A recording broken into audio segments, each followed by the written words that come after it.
When I was 18 years old, I'll never forget this. I went in and I was looking at leasing a car, buying a car, I wasn't sure. And the guy actually said to me, well, you can leave your car, the car I was currently driving at the time, you can leave your car here with us for the weekend. And you just sign off and you could take this car home for the weekend. It was one of their brand new cars.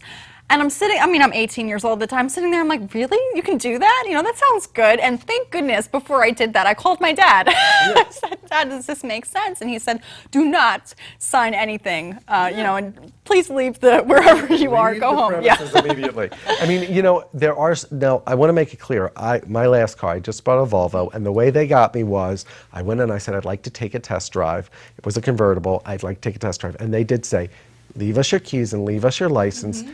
And you may have the car for the day, which I thought was brilliant. Yeah. I didn't have to sign anything. Good, yeah. And when I pulled back in, they knew they had the sale. So, just don't sign any paperwork. Yeah. Take cars out for test drives. Mm-hmm. There are many cars available for test drives.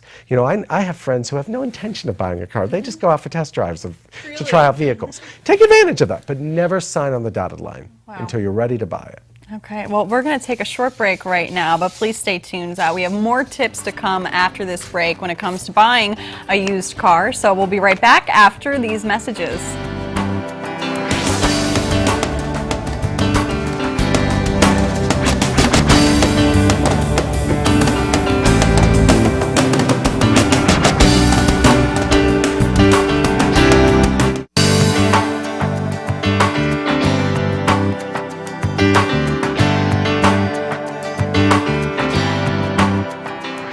Welcome back to Eye on Ocean County. I'm Jamie Lindrohan, and today we're talking to Amy Benikoff, Lemon Law attorney, and Michael Sachs, the Director of Communications and Client Services for Kimmel and Silverman. Right now, let's talk about how we can make sure that that beauty of a car we see on the lot is not really a lemon in disguise. What other steps can we take? I mean, you mentioned so we're talking earlier about used cars this time around. Yeah. There is a New Jersey used car lemon law. Mm-hmm. You can contact your Attorney General's office for information on that.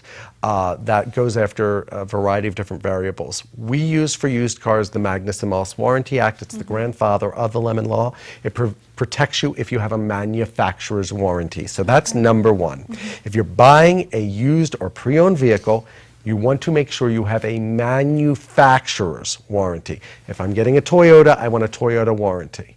Mm-hmm. You don't want a third-party warranty if you can prevent it. Most third-party warranties are not even worth the paper that they're written on. Really? Be very, very careful. This is an insurance policy for your vehicle to ensure that if you have problems down the road, you're not going to have to pay out of pocket for them. So you want to understand that warranty more than ever when it comes to used cars. Amy, you want to add? I would also mention that you should check on Carfax. This is a source anyone can log on to online. I think for individuals it's actually free for maybe your first... There's a lemon check which is free. Yeah, that's true. And it's a lemon and flood check that's free. You can check out if it was a lemon already. When a car is a lemon, it's brought back by the manufacturer. It is branded. You can check to see if there's a flood record. Now, do you invest that $39.99? My advice, if you really want this car and you think this is the car you want, invest the money. It's $39.99. You enter in your VIN number. If you're doing a variety of shopping, you can buy a monthly plan, which isn't much more. It's like $49.99. And that enables you for the entire month to enter in any VIN number and get all the records. Save you a lot of headaches. Many dealerships offer Carfax, and you should always ask for a Carfax. Also, when you go and look at this used vehicle, I don't care if you're at the dealership and you're looking at a pre-owned car, or if you're at a used car lot, you say, has this car been in an accident? Just like that. And they have to disclose the information, They right? will either say yes or no. And if they say no and it has, or I don't know and it has, they could be held liable down the road for misrepresenting the vehicle. It's a don't ask, don't tell policy, though. So if you drive off and you never asked, they're not going to divulge the information. Oh, no. They're not going to be like, oh, yeah, there was a major, it was sideswiped, and we repainted the whole side. Yeah. They won't tell you that. Yeah. So you have to be extremely careful. And if they provide you with the Carfax, I would also check to see when it was dated, as well as if all the pages are there. Normally you can see on a printout one of X number of pages. Yeah. Make sure you have all the pages. Sometimes dealers leave out the page that has the accident. That's so sneaky. And Carfax doesn't report it instantly. It takes several months to appear on Carfax. So make sure the report is as of that day, not from several months ago. Right. and then a more updated one may have shown the accident. And actually, in a dealer's defense, sometimes if a dealer's running the Carfax and it came out clean, they don't know. Yeah. So you want to take a look at that date. That's a great, great point. And remember something.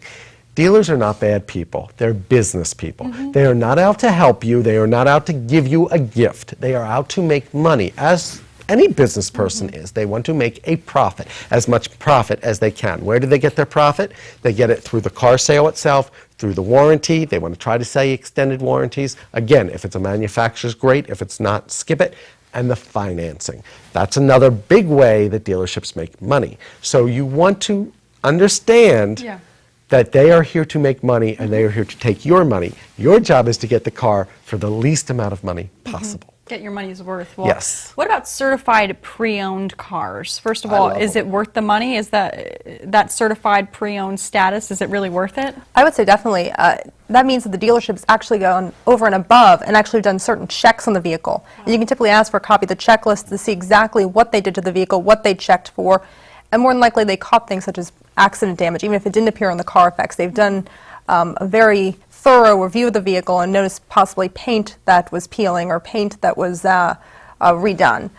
So it's very good buy. I bought a pre-certified vehicle for my wife, and it was wonderful. They gave you a checklist. You normally have the extended manufacturer's warranty at a premium level up to 100,000 miles, and really you can get a much better deal because the value of the vehicle, you know, the minute you drive a car off the lot, the value is diminished significantly. So now you have the manufacturer standing behind this vehicle, plus you can buy it at a discounted price. All right, well, let's talk about the car complaint index. You mentioned that earlier, and this is the list of cars that receive the most consumer complaints. Per sales, yes. Yeah, for 2009. So we're looking at here the top 5 car models: the Land Rover LR2, Right. the Mitsubishi Lancer, the Pontiac Solstice, the Dodge Avenger, and the Subaru Impreza. And the entire list of 25 cars is available at lemonlaw.com. You go to featured information. What I'm going to do is I'm going to be the objective one. I'm going to tell you what NHTSA says about this, and then Amy's going to chime in with our cases,